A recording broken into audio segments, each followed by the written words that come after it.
السلام عليكم ورحمة الله تعالى وبركاته. مرحبا بكم في قناة نيوز نتورك دي زاد. قبل أن نبدأ الفيديو لا تنسى أن تشترك في القناة وتضغط على زر اللايك وتفعل الجرس حتى يصلكم كل جديد.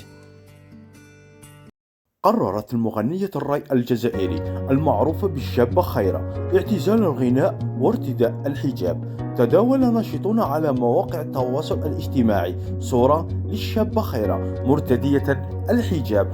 قال الصحفي المختص في الشأن الثقافي رابح علاوة إن المغنية الراي الجزائري الشابة خيرة اعتزلت الغناء نهائيا.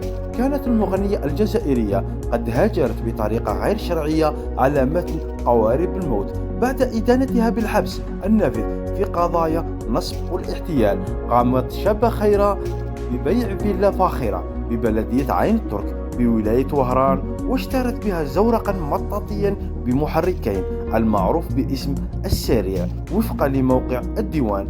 وناشدت المغنية الراي رئيس الجمهورية عبد المجيد تبون لفتح تحقيق في قضية تعرضها للظلم من طرف زوجها السابق حاج أحمد بابا الرئيس السابق لمولودية وهران.